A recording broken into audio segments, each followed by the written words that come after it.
They can submarine a company if they want. Okay, but here's my point about this. Power. They have enormous amounts of power. Sure, and okay. Who's watching Larry Fink? Yeah, okay, No that's one. it though. I mean, that's the leverage.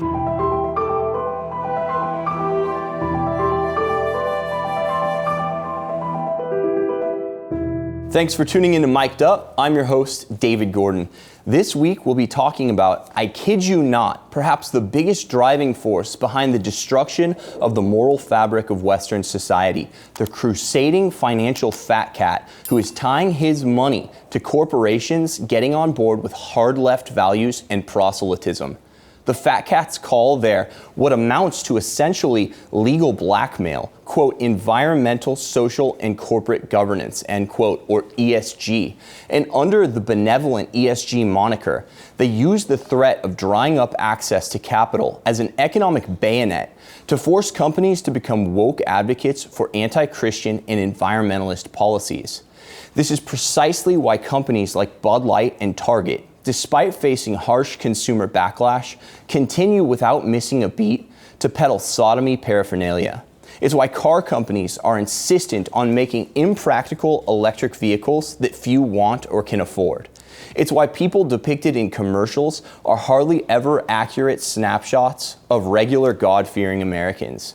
ESG needs to be exposed for the New World Order extortion racket that it is. And on today's Mic'd Up, that's exactly our game, giving you the facts that you need to know about financiers like BlackRock, Vanguard, and State Street Bank that are actively undermining America. We're honored to be joined today by James Maughan, who is a Christian financial expert. James is going to lend us some insight on exactly what is going on and how we can fight it. James, thanks so much for being with us today.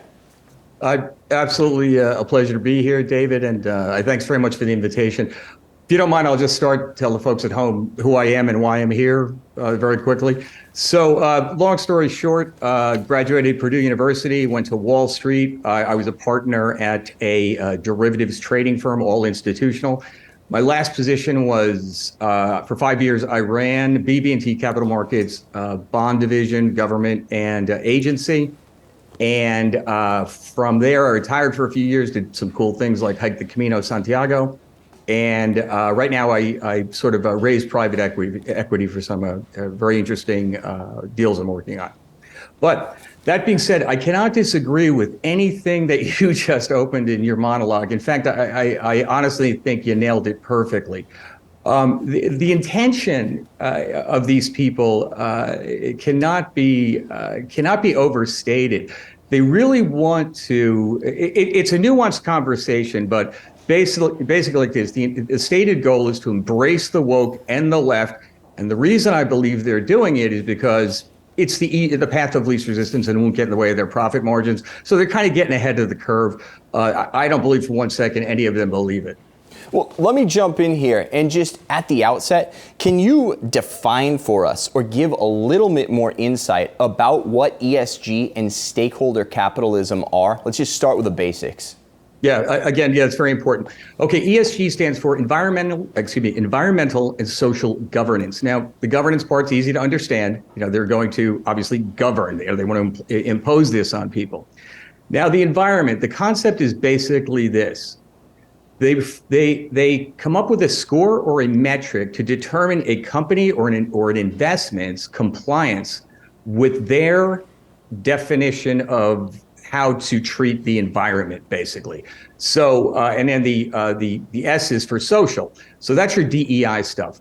They are going to come up again with the metrics to determine how are they going to determine things like diversity, equity, inclusion, right? That make sure that they can somehow manufacture all of these things in terms of hiring their people.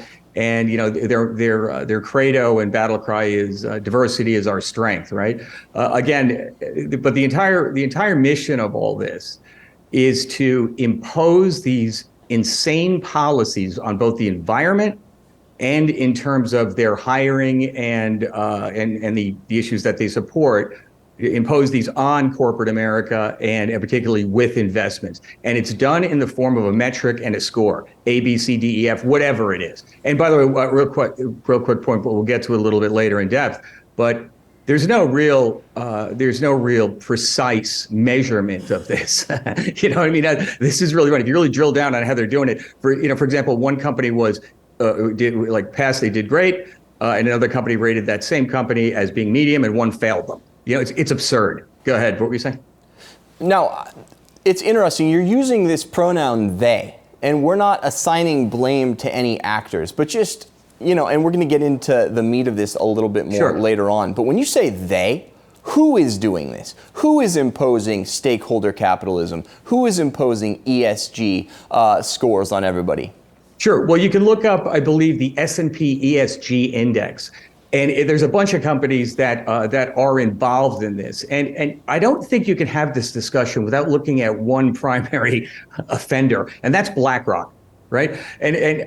Some people, it's amazing to me. BlackRock is arguably one of the most powerful companies in the world. And it goes something, last I checked, I think they have literally 10 trillion or so, or close to that amount under management. Now that's roughly, oh God, I think that's a third of our economy. Right. So you have this company, BlackRock, and you really have to understand that. Why would they want to do this? And here's just one example. BlackRock feels that it's a good business decision because if they pretend that they're going to embrace all these woke ideologies and also take part in this ESG score and that kind of thing, that somehow they'll be left alone if you follow the logic. And I don't know if you want me to go into it right now, but when you look at BlackRock, you really have to look at its founder and owner, Larry Fink, because he really represents the mentality of the rest of the companies that are agreeing with this. Sure. Okay. And is it just BlackRock, or is it joined by kind of partners in its industry? Right. There's an index called the S&P ESG index, and there's 100 or so companies that are all getting involved in this. And again, they're trying to get out in front of it. And let me just give you one example of the hypocrisy of this, right? And to understand this, I'm gonna pick on Larry Fink as one example. Now, if you look at the current needs of society with energy, for example, right? So energy is absolutely necessary for survival. Cheap energy is particularly necessary for the marginalized and the poor. Now, Larry Fink knows quite well that if you take all the wind and solar in the entire universe, and you put it together and you store them all in batteries, you are going to account for 5% of our energy needs. Now, think about that for a second. Basically, society cannot survive. Okay, so 5% now, and they're all engaging in this fiction, and they're embracing things like the governor of California, right, wants to get all cars electric by, I don't know, is it 2035, I believe? And Larry Fink and these guys are all embracing that. It's fiction. It's nonsense. Larry Fink knows for a fact that this is impossible. And he's even said it. He speaks out of both sides of his mouth. When he on his letters to shareholders and publicly speaking, he quickly says, yes, we've got to get off fossil fuels. We have to do this, but we'll do it incrementally, if you follow, right? It's fiction. All these people are counting on is this some sort of magical innovation that nobody can kind of point to right now. But right now, to rely on wind and solar only is literally enormous amounts of deaths. I mean, there's just no way around it. Freezing in the winter. Let me ask you this. Is it an exaggeration to say that groups like BlackRock and Vanguard, who are driving this stakeholder capitalism, is stakeholder capitalism truly the primary mechanism by which corporate wokeness is invading the living room of middle America? Is that how it's happening? Because the corporate wokeness is seeming nearly ubiquitous. It just seems like it's all over now. You can't go into a store without seeing some politicized message, and from the hard left, mind you. Yes. Wow. That's a very central question you just asked. Yes, stakeholder capitalism. Well, for the folks at home, just to define this very quickly, effectively, what it is what they are saying is the guy who started the business, the guy who strategized, put his capital on the risk, developed procedures and processes and brought in investors. He has basically the same worth as the guy who works on the assembly line. Now, everybody knows, and particularly as Catholic is, the beauty of the free market is An individual worker goes in and contractually negotiates an agreement. Okay, I will do this for you. You pay me X. No way near is that close to the guy who did the mountain of work required to get that business off the ground. But you think about the subtle diabolical nature of this discussion. So what they do is, and by the way, since there are more workers and those people vote, because this is the idea, it's blurring the lines. And what they're effectively saying is, okay, it's a form of Marxism, right? Right now, the individual has the freedom to negotiate his own employment terms with that person. But right now they're saying, no. Stakeholder capitalism is that this is about you, and we have to take care of you. And it's, no one is going to put, here's the bottom line of stakeholder capitalism. No one is going to put investment dollars at risk, understanding that it will be taken away and redistributed. You're seeing that with, for example, the oil and energy industry. Who's investing in oil and energy right now, right? Why would you? Because you know all of a sudden that you have monstrous legislative risk. So to really sum it up, stakeholder capitalism is a form of Marxism, and it's a blurring of the lines, and it all, like, very much like the rhetoric of the left. It's all veiled in virtue. All sounds good, and it's absolutely deleterious. Kind of returning the means of production to the worker, except perhaps returning the corporate culture to the worker who, instead of to the owner. Let me ask you this then. I mean, what exactly does ESG measure? So if we were to break down the environmental, the social, and the governance, what exactly is that? I'm assuming that it's not meaning getting traditional Christian values into the corporate boardroom. I'm assuming it doesn't mean upholding the traditional fonts and pillars of American morality. But I guess I'm not on a limb there. By the way, I love that question because it's such an obvious question. Like, you'd be like, hey, Jim, tell me what. Look, ESG is nothing more than a Marxist play. What does it measure? It doesn't measure. There's no standard metric. And let me give you an example, because this is extremely powerful, right? In the latest round, one of the more, I guess, looked upon companies that measure this kind of metrics passed Exxon and failed Tesla. Right? Let that sink in for a moment. The guy who figured out how to develop a car, which, by the way, is an outstanding achievement. The car is fantastic. I don't own one, but I've driven them. I mean, this guy really figured it out. And so Exxon, the fossil fuel carbon emission burning company, AKA the devil, passes, yet Tesla fails. Think about that for a second. So to answer your question, it's a ridiculous metric and standard that is subjective. And that's what they're counting on. That's why BlackRock's involved. That's why, because what they can do is they can shift the goalposts, change the playing field. They can say to the world, yeah, we're really doing fantastic. We're all about equity and diversity, whatever. And, it's a tool, very much like during the mortgage crisis of 2008. On one side of the trading floor, Goldman Sachs developed an index so they could short and bet the market would go down. And on the other side of the trading floor, they're selling package mortgages. I mean, it's the duplicity is stunning. But here's the question. Why is it only pro-leftist values? It's never being used to uphold, say, traditional marriage, traditional sexual morality. It's always being used to push a culture of homosexuality and debauchery, and like to promote like furries and people pretending that they're dolphins and engaging in elaborate animal mating rituals in the workplace. Why is it always in one direction that's happening? And why is something like homosexuality seemingly crucial to the ESG stakeholder capitalism agenda? By the way, man, thank you for that question, because I love it. It's multivariable and it's nuanced, but let's go back to a couple of things, all right? In the first place, if you notice, there's a certain uniformity in the globalists about this stuff, and they never met a baby they didn't want to kill, okay? These people want to reduce the population. Now, when you look at it, I'm going to point to, let's call it Davos, the World Economic Forum, okay? So I'm not saying that they're responsible for all this, but if you notice, right, Klaus Schwab and the Great Reset, all of these people are in lockstep, right? They're all about, like, think about it. Abortion is healthcare. Just stop. I mean, I can't even, I don't want to go there, but I mean, obviously you probably turned this off by now if you don't agree with me, but it's one of those things that it just kills me. So they're all in lockstep, and what their idea is that we have removed God, and I'll answer your question in a second.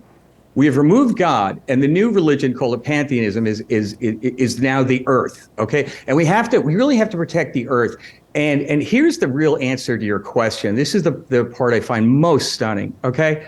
When you look at the United States of America founding, I think only 4% of the population was willing to take up arms against the British, right? And what happened, right? A very dedicated minority put their lives on the line and fought these guys. Well, we have a dedicated minority of people, and it is a minority, and there are two types. They're the godless ones who are orchestrating it, and then there, as Lenin called them, the useful idiots. And since we have eliminated God, the useful idiots have taken this upon as their new religion. And here we are. And how they're doing it? Saul Alinsky tactics. They're taking Saul Alinsky tactics, and it's not a question of earning your way to influence. It's a question of deconstructing power and taking it. And that's why I loved your question so much. I hope that answered it. Sure. I guess your emphasis on this cult of pantheism, does that explain the environmental attachment? I'm assuming these guys aren't just all Sierra Club members who really want to, protect their trails for their next summer vacation hike. It seems to be a more concentrated and ideological effort than that. Yes, that's exactly right. Look, particularly as Catholics, right? We have a responsibility to take care of, to be good stewards of the gifts God has given us. That's the earth, right? We have an obligation to do that. These people, they're a group of disenfranchised people who fundamentally do not believe in God. And it's not a question of the Sierra Club so they can all go hiking. Oh, no. This is about deconstruction and reconstructing society. And if I could just tie this one point in, because I actually think it's so relevant, right? The demon Baphomet, spelled Baphomet, right? If you look at a picture that was drawn of him, on the inside of his forearm, what does he have? He has a tattoo that says Salve et Coagula, loosely translated, dissolve and rebuild. This is as old as time itself. These people want to, the earth has just become sort of the flashpoint and what they're getting behind, and it's replaced God. And so that's basically it, man, Sure. Well, let me ask then, I think this is perhaps one of the most crucial questions of the interview. Why is ESG gaining traction in the corporate world when it seems that many of these initiatives are outright harmful to corporations' bottom lines? Bud Light is facing intense backlash and is losing a lot of money and a lot of its share in the beer industry. So why are corporations going down this path, being led down the primrose path, when it seems to be bad for them? Yeah, again, very, very good question in the sense of I've been thinking about this question for a long time, and it's very simple. And it really is, it's more simple than you think. It's a simple calculation. And the best way I can describe this is to talk about, I have to go to Larry Fink for a second, because it's not him. He represents exactly the rest of them. And it goes something like this. You study the life of Larry Fink, you understand that he started out went to UCLA, got an MBA, and went to Wall Street. And when he got to Wall Street in his 20s, he was a whiz kid. And trust me, the man, you underestimate his intellect at your own peril. The man's brilliant, right? So he goes to Wall Street. I guess he's in his late 20s, and he makes a very large bet, okay? It was a yes or no answer, and he bet interest rates were going to go up, and they didn't. They went down. Long story short, he lost $150 million. And in my view, that one incident defined the man going forward, right? And he learned one thing. There is no right or wrong. There's only profit, and mitigate your risk, whatever you do. So, to answer your question, they read the tea leaves. and it was good for business. Basically, I don't believe they believe any of this for 1 second. Any guy who can do 8th grade math can tell you that we can't live on wind and solar. It's just stupid. I'm sorry, right? They all know this, but what they're doing is, but this is an amoral group of people. It's all about money and power. So if the winds are shifting in this direction, they want to go along with it, and because they think very much like those who said nothing when they were carting off the Jews during the Nazi occupation, that they'll be protected. And they're idiots, because they won't be. They're coming for them as well at some point. It's the French Revolution. They eat their own. But did that answer it, I hope? I mean, I guess what I'm driving at, though, is that Larry Fink doesn't control, Budweiser. He doesn't control Target. He doesn't control the auto companies, at least directly. How is he getting his agenda across in boardrooms that are unrelated to BlackRock? They're unrelated to something like Vanguard, at least if we're talking again directly. Yeah, the answer is this, and that was so cool, because here's the answer, okay? He doesn't. And what has happened recently? Anheuser-Busch got shelled, right? They got absolutely shelled with their Bud Light. But think about it. I just read something this morning. Larry Fink is backing off on ESG. Did you catch that? No, I didn't. Yeah, he's actually backing off on ESG, because we're talking about people that are amoral. So does he have any influence? No. He doesn't even particularly care about influence. He cares about perception, that he's on the side of Thomas Sowell calls on the side of the angels. Now there's been enormous pushback. Guess what? The winds are shifting. The Bud Light thing was very, very positive. I saw a group of middle school students, I think it was in Massachusetts, were ripping down LGBT signs. They'd had it, right? They're starting a groundswell of decent Christian people who have absolutely had it, and I couldn't believe it. I'm sorry, I don't have the article in front of me, but there was it came out this morning, and even Larry Fink is pulling back from ESG. These people they're not driven by principles, okay? They're not, and they don't particularly have it. It's all about perception, and they want to be left alone, and they'll do anything for power and money, and that's what it's about. Sure, but I'm wondering, why are companies going along with ESG and stakeholder capitalism that are being proposed, they're being proffered and put forward by groups like BlackRock, by groups like Vanguard and State Street Bank? How are those groups, it seems like, pulling the strings and making these smaller corporate puppets dance like marionettes? Sure. And they are dancing like marionettes, and they're doing it right now. There's only one problem: it's not working. And to my point earlier, when Larry Fink just recently made those comments, and what's happening is that they were going along because to survive, they feel like they have to. But at the end of the day, is what I really see is I see some pushback. And I actually think as of this moment, we're going to see a slight pivot in direction. People know it doesn't work, and the fact that brave people in society, and your network, for example, are standing up and saying this is absolute fiction, it's ridiculous. You people are just, and the minute it hurts the bottom line, that's when it's over, and it is starting to hurt the bottom line. And I predict that although it has worked thus far, I predict that at this point we're going to see a pivot. It's going to change a bit. What is it that BlackRock and Vanguard and State Street Bank actually do? What's their business model? Oh, sure. What they are is and by the way, oh God, that's such a cool question, because take BlackRock and Vanguard, right? And what they are is they're asset managers. They're not a bank. They're asset managers. So what do? They collect enormous amounts of assets. Now between, I think Vanguard, as I said, is close to $10 trillion under management. So they take those funds and they invest in the marketplace. So they have a lot of power, and I mean a ton of power, because when they say something, right, they go, we're not going to invest in your index, and we're not going to invest in your company because your ESG score is low, right? But I do predict that that's changing, because it's not sustainable. But Vanguard's the same way. And so these guys have enormous power. They can decide that we're not going to invest in something, or we are going to invest. They can submarine a company if they want. Okay, but here's my point about this. Power. They have enormous amounts of power. Sure. And who's watching Larry Fink? Yeah, okay, that's it though. I mean, that's the leverage. That's it.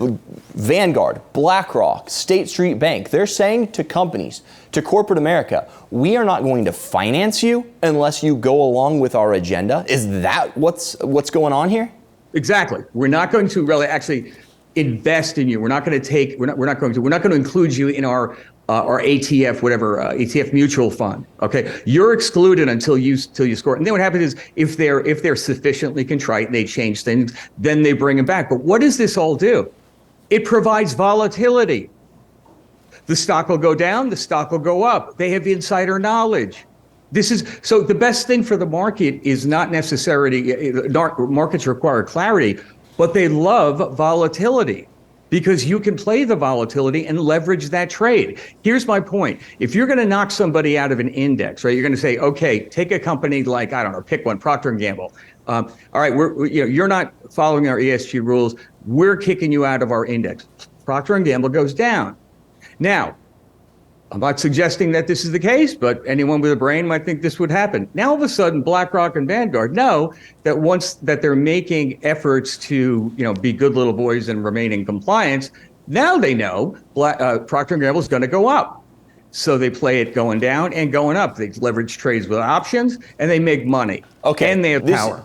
This is huge because a lot of people, again, middle Americans are like, well, we're going to boycott Bud Light. We're going to boycott Target. Right. And this is going to punish them financially. But it seems like, and I think this is kind of what's behind the paradox. It seems like these companies don't care if they're losing money because they're so woke. But what it really is it that they're so cynical, these companies, and they're like, well, we care about our bottom line, but we care about it, 10 years in the future. And if these big banks, if these big fund managers like Vanguard, like BlackRock, aren't going to finance us anymore, it's actually going to hurt us more than if middle America boycotts us for a year and then forgets about it. Are they just playing the long game? Yeah, that is exactly 100% right. And so they're not playing the long game because remember how executives get compensated on the short game, right? The guys who run the show. But, here's just one example. You really made me think of this when you were talking. It was interesting. Now, Bud Light took it really hard and they were no longer the number one beer in America. You know what became the number one beer in America? Modelo or whatever that's called. That's an Anheuser-Busch product, right? So I'm kind of going, guys, pay attention here. And what they're relying on is that it's much more advantageous and in their best interest to play along in the short term because everyone gets compensated in the short term, right? Much more advantageous. And then it is to all of a sudden go, you know what? We're not playing your nonsense here. You go your own way. Because what will happen is they play it in the short term, they can kind of ride it out, and then hopefully it'll go away. That's the idea. Right. Okay. So, and this is also, I think, and tell me if I'm wrong here, this is the problem with having the shucks, morally neutral CEO of a corporation, because then he's going to be like, well, what is best? How can I best satisfy my fiduciary duty to make money for the shareholder? And then if he's got groups like Vanguard and BlackRock applying pressure to him, saying you have to make these ideological decisions in the best interest of your shareholder or else we're going to tank your stock, then right. The shucks, morally neutral, traditional CEO who sold out, God and country in order to keep his company a little bit more profitable, he's going to go along with what BlackRock and Vanguard say. He's not going to defer to his conscience or something, right? It seems like we can't win. You're exactly right. He's not deferring to his conscience. All he cares about is profitability and riding out this storm. Okay. But if you think that guy's going to stand up for family or Christian values, I assure you, he absolutely is not. He's going where the wind takes him.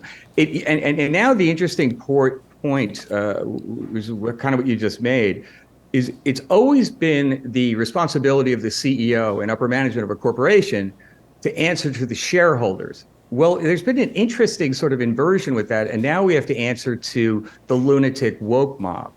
Now, what I think is that there's a strategy going on is appease the lunatic woke mob, act like you pay attention, and do everything you can behind the scenes. But I go back to my original point. I think there's a pivot going on in the United States. I think people are fighting back. I think some good Christian people are saying enough. I've had it with this nonsense, and I really do believe you're seeing that. I'll put the turning point right about now. Well, I mean, I wish I could be optimistic on this, but I'm going to quote the Lord of the Rings here. How are we to contend with such reckless hate? But let me ask you this. How in the name... You have a point, by the way. That's a very good point. Yeah. How in the name of all that is good and sacred did groups like Vanguard and BlackRock get so much money? Where does all this money come from? Where are they getting their capital? Oh, yeah. Well, I'll tell you something. On the two examples you just gave, I'm going to take Vanguard first. Jack Bogle was the one who actually ran and founded Vanguard, and he was a very decent, good man. He passed away, okay? Then Larry Fink, on the other hand, was a guy who's a perfect example, if I may, of the divorce of faith and reason, okay? Larry Fink, once he had that loss, that very large loss that defined him, in my view, moved forward, and the only, I would say, higher power in God there was in two areas, profitability and power. And so effectively, his entire business model, he originally left First Boston, went to Blackstone, and then formed BlackRock Group. His entire business model was produce good returns, lower risk, talk to investors, and really get involved. He was a major player in ETFs, exchange traded funds, okay?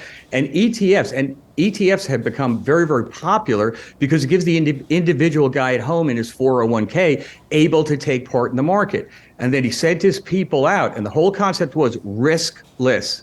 Get on board with every fund manager, get on board with every 401k management team, all of it. And he did it very, very successfully. So, yeah, go ahead.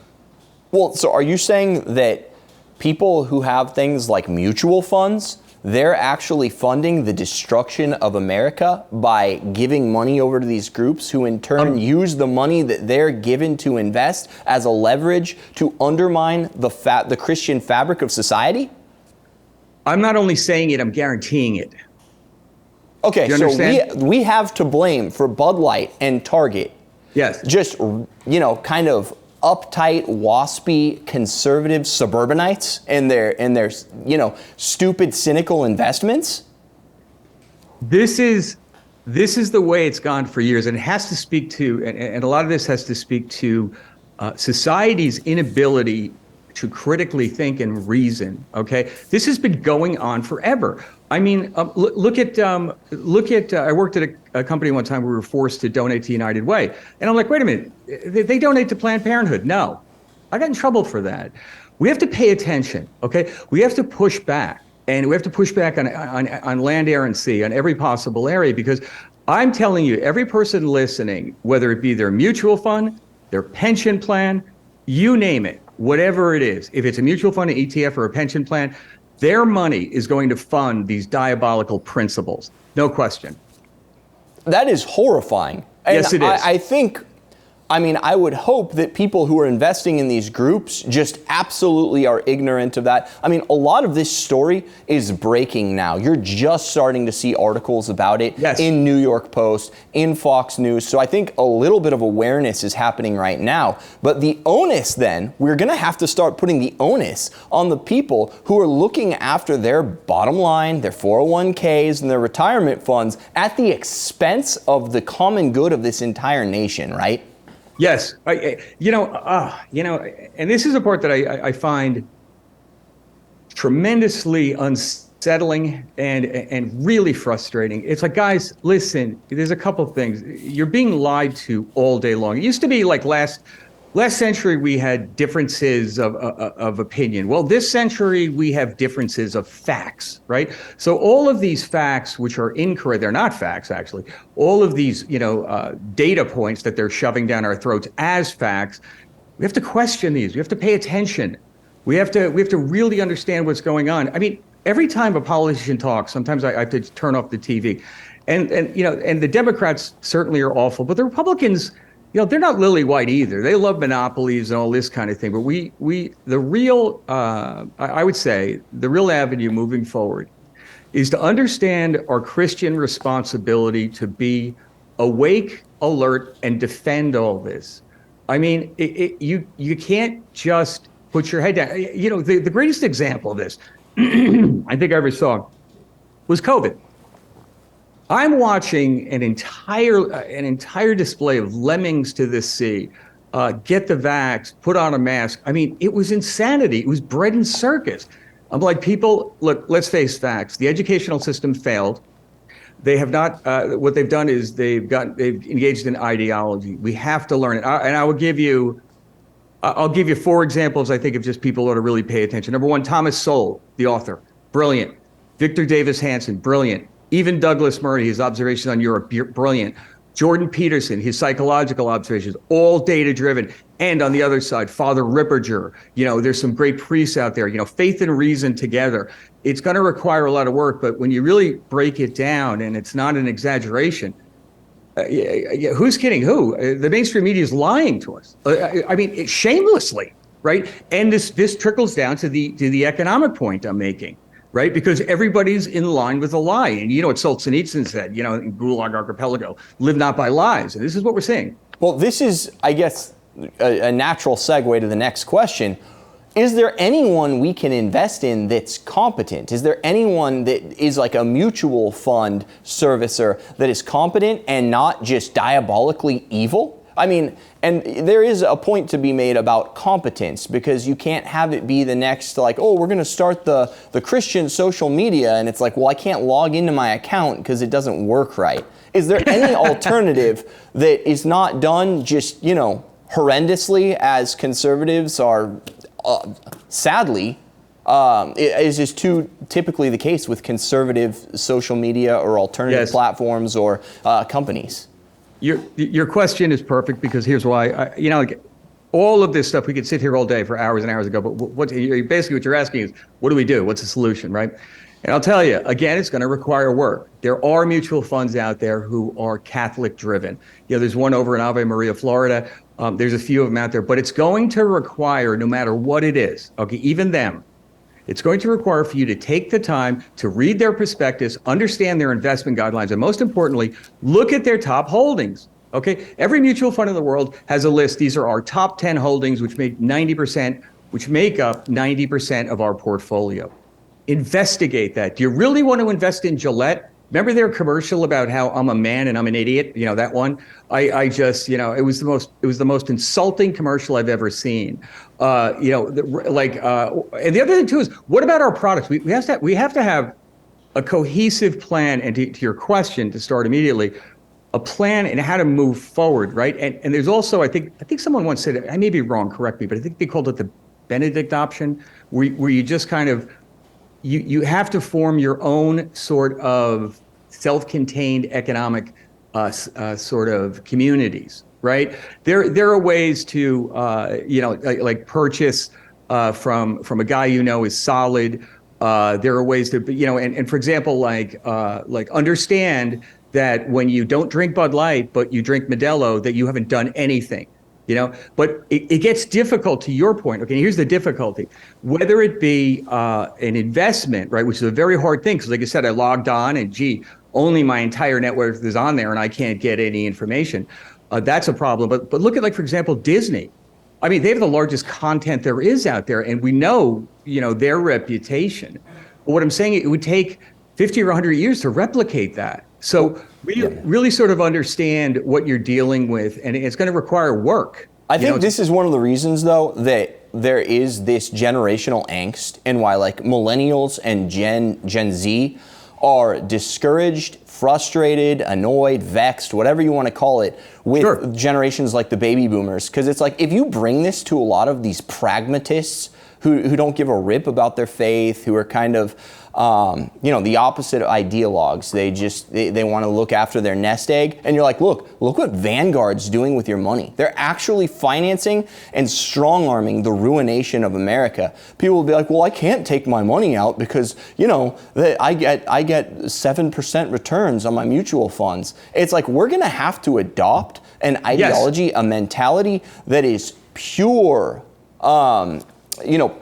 principle over practicality if we're ever going to fight this. But I want to do something. I want to go on, as I'm quick to do, go on kind of offense, because right now I think this might be setting off a lot of tinfoil hat radar or alarms in people's heads, and because there's a lot of disinformation and misinformation out there on the internet. There's a lot of crazy stories circulating around, but that's not what we do here at Church Militant. I want to call attention to a Larry Fink quote, just to give substance, give teeth to what we're saying here. He says this, he's out about his plans. He's out about what's on the table. Sure. He says, quote, capital markets have allowed companies and countries to flourish, but access to capital is not a right, it's a privilege. And the duty to attract that capital in a responsible and sustainable way lies with you.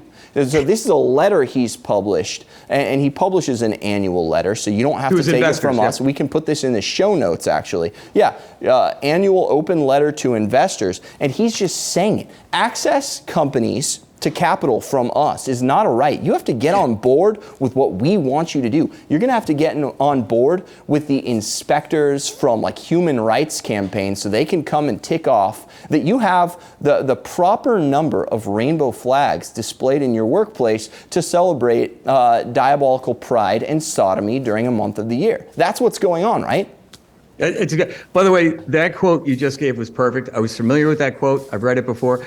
And it is so representative of our entire conversation, okay? Now, why would he say that, okay? Every word was carefully constructed. And basically what he was telegraphing to the world and virtue signaling was, I am on board 100% with the New World Order. We're going to, whatever, you know, whatever you want to call it. And I'm leading the charge here. He even said in another letter, and if that, we're going to have to force this issue. That was the word he used.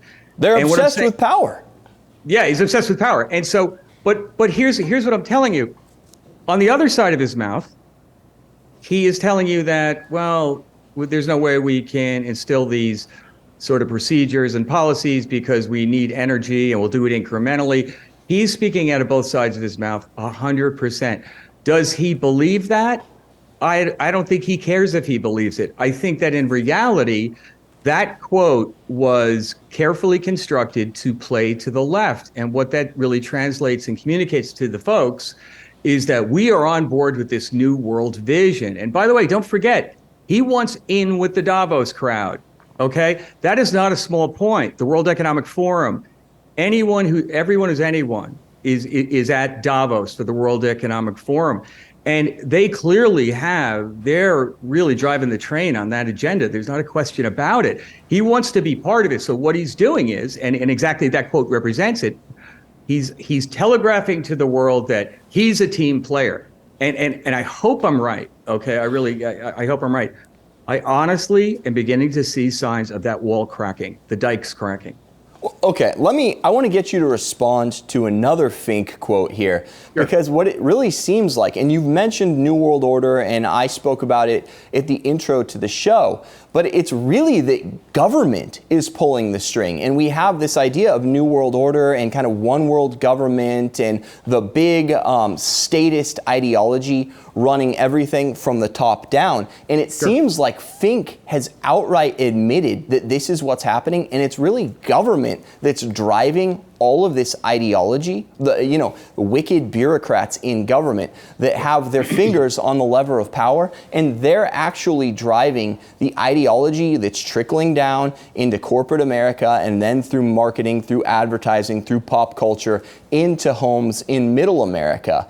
He says this, quote, capitalism has the power to shape society and act as a powerful catalyst for change, but business can't do this alone, and they cannot be the climate police. That will not be a good outcome for society. We need governments to provide clear pathways and a consistent taxonomy for sustainability policy, regulation, and disclosure across markets. So it seems like, especially in America, we have the First Amendment.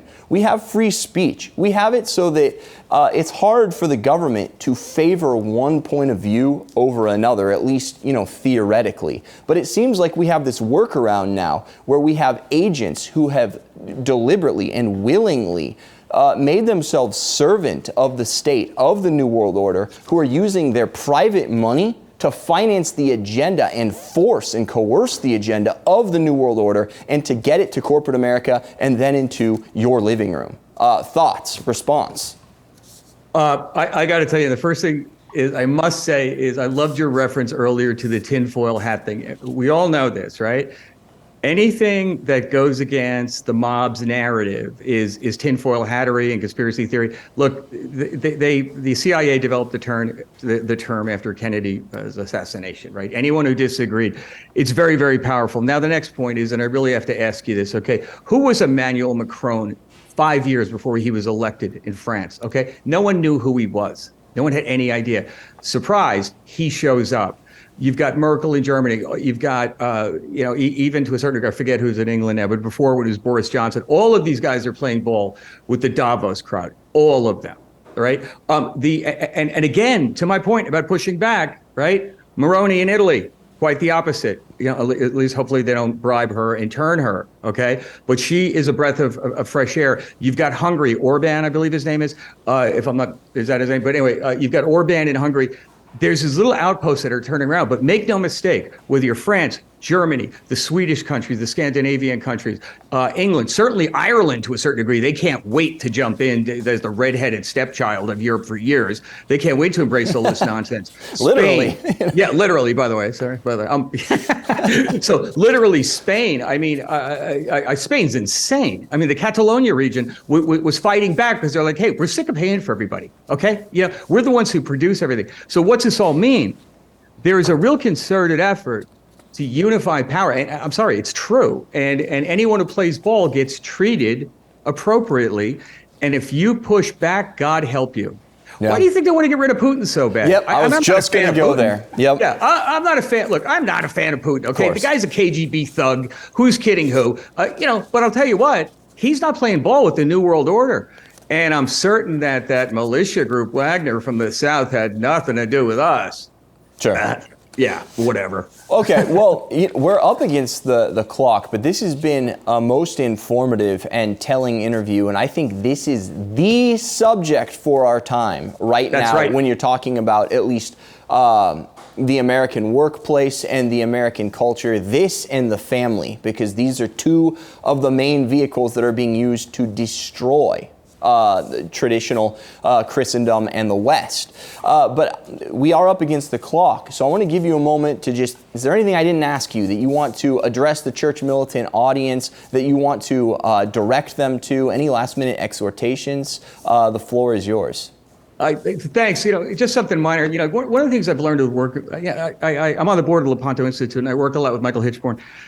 And one of the things, he has taught me a lot of things about how to appropriately research, right? And really make sure that you get your facts down. So the one thing I want to really display to people and really get them to understand is you cannot sit idly by and be sort of numbed by Netflix, the pot store and booze. Pay attention, get in the fight, educate yourself, protect your family. Our Lady of Fatima said this brilliantly. They were going to go after the family. They're killing the family. Protect your children. Mom and dad, it's not important that you be friends. It's really important that you love your children by being their parents. Fight for your family. That would be my last statement. Sure. Yeah, absolutely. And to the people for whom their nest egg is more important in getting like 7% as opposed to 4% returns on their mutual funds, for those people for whom that's more important than the future of the American nation and its well-being and the common good, I hope you rethink things. James, thanks so much for being on with us. God bless you. It was a real honor. Thank you so much, David.